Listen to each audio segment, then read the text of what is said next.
Hey guys, welcome to another video. So today we continue on with the nice question series. Today's question comes from the advanced syllabus in the topic of continuous random variables. So it's a nice little question from the ASCOM 2023 paper. In fact, it's the last question in the test. It's good because it's a nice application of the topic. So let's just dive right in, right? So, before I go on, of course, as always, if you haven't already done so, please like the video, subscribe to the channel, and tell your friends. Thank you very much. Let's move on now. From ASCOM, let's read through this for 4 marks. Final question. So the lengths of fish in meters in the harbor are distributed according to this piecemeal equation. Now, it's worthwhile highlighting that this has 3 parts to it. It's got one part that is between 0 and 1. It's got one part that is between 1 and 2, and well, we'll ignore the next part. Now, because this is talking about lengths of fish, we don't need to define anything below 0. Can't be negative, right? X can't be negative. So what else is given in the question? People are only permitted to catch a fish whose length is between 0.5 and L, right? 0.45 and L. If 60% of the fish in the harbor are within this legal limit, so between 0.45 and L, that represents 60% of all the fish. Find L to 2dp. Now, the illustration is that, like if we have like fish between 0 and 1 and 1 to 2 and thereafter, right? Which we don't care about. So I'm just going to ignore that arrow. So this represents 100% of the fish. Now we know in this, because of this restriction, in fact, let me highlight this in pink.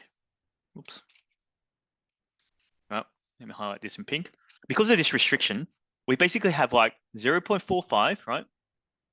As the lowest bound, and somewhere above here, L. Now, I'm going to pretend L lies in this region here, right? So this range here, right? This range here represents 0.6 of all fish, right?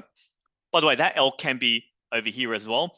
We'll explore that, and I'll show you how you sort of test for that when you do this question. But basically, from an integration point of view, if I integrate between 0.45 to 1, plus from 1 to L, of the 2 parts, right? And just be absolutely clear, this bit here represents the green section of the piecemeal, and this bit here represents the blue, right?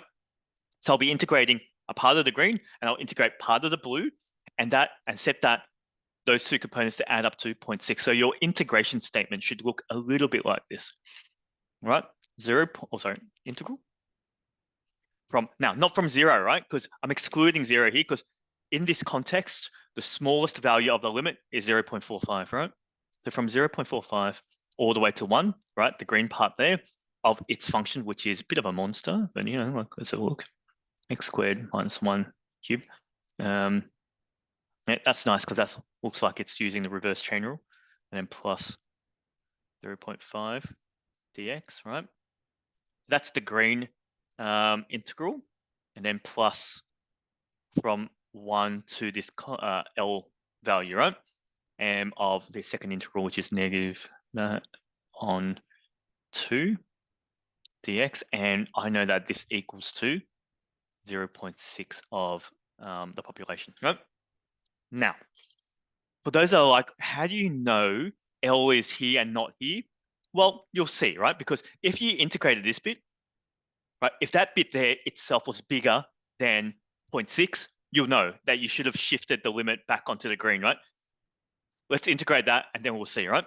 But for now, guys, this is I've turned statistics now into a calculus question. So let's integrate. Now, we know that the derivative, so to differentiate this guy, right? If that's my function, the derivative is 2x. So I've got it there. I can reverse chain rule that, right? So then the derivative of this guy is just negative, got the derivative. So add 1 to the power, divide by the new power, and then plus, that's half. So maybe I'll go x on 2. Right, we'll quickly check that. I think that's right. Yep. I say that's right, but that's a square, not a cube. Yep. With the limits of 1 and 0.45. Now, what I'm saying is, if you integrated this bit and it was bigger than 0.6, like I say, that became 0.7, then you should have shifted the capital L limit onto here, so you get the 0.6 all in the green space, right? But yeah, I can tell you, yeah, the answer itself isn't, right? So now integrating this guy, so that's already linear. So I'm just going to go minus, right? We'll take the minus out maybe. Okay, take the minus out. And then that guy, add 1 to the power. So take the half out. No, don't need to do that. Go add 1 to the power. Divide by new power times 2, so that's 4. Right, quick check. Yep, I think that's fine. Well, you know what? It's probably easier if I just split it, right? If I go x minus 2, maybe go x squared on 4 and minus, that's 1, isn't it? Yeah, so x. Is that right? Check that. Yep, perfect. With a limit of L and 1, that equals 0.6. Yeah. Nothing too hard about that so far, guys. Now it's just algebra, so don't need to see the extra equal sign here. Subbing to 1. So when you're subbing 1, that whole thing goes to 0. Okay. So 0 plus a half. That's what I get when I sub in 1.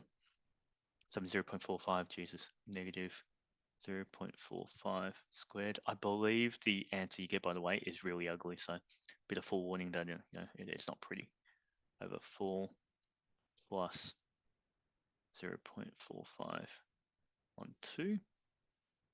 Yeah, guys, that is bit of a yeah, that's not pretty at all, right? So let's see, and then minus, if you sub in L, it'd be L squared on 4 minus L, right?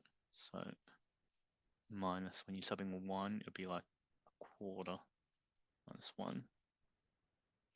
Yeah, 0.6. All right.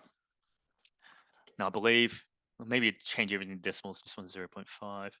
If you punch this in the calculator now, let's do it together. 45 squared. Power of 4. Divided by 4. Negative. Plus 0.45 divided by 2. Guys, maybe I am not going to round that up. I'm going to save it in memory. I got like 0.12387-ish, right? And then minus L squared on 4 plus L. What's that? Minus 3/4. So 3/4. So minus 3/4. So maybe go 0.75 equals 0.6. Looks like there's a quadratic at play, right? So if you did your mathematics and times everything by 4, group all your whole numbers, right? I believe your quadratic would be L squared minus 4L plus something like 3.9. Oh, sorry, 89. Yeah, 548 equals 0. Guys, clearly not factorizable. Well, not desirable to be factorizable. So therefore, using the quadratic formula, it's 4 plus minus square root 4 squared minus 4a 548 all over 2 times 1. Now, I believe you get 2 answers, right? For those that do this, you get 2.32 or 1.67, right? Now, if you put both answers, you're wrong. Why? Why? Because if you look at the limits, the boundaries, right, between L here, right, the fish can't be bigger than 2. So therefore, this guy exceeds the limit, right? Exceeds the boundary, exceeds the domain. So therefore, L must be 1.67 meters. Yeah. Oh, by the way, what I was saying before was if you calculated this guy on your calculator, which is basically this guy, which is this guy, right? You can see there that is not bigger, 0.5 minus something, that is not bigger than 0.6. So therefore, I'm comfortable to include the blue section as part of my answer as well. But if that answer was ever bigger than 0.6, you should have shifted the limit to the first integral only, and your integral would only be part of 1. Now, that's a nice question. I thought I'd show you that because I like the fact that it's got 2 separate parts for you to sort of integrate and set it equal to 0.6. The numbers are a bit ugly, which makes the question a bit harder, which I think warrants the 4 marks as the end of the tutor paper, right? Guys, hopefully that was okay. If you like the question, like the work, please like the video, subscribe to the channel, and tell your friends. Thank you very much.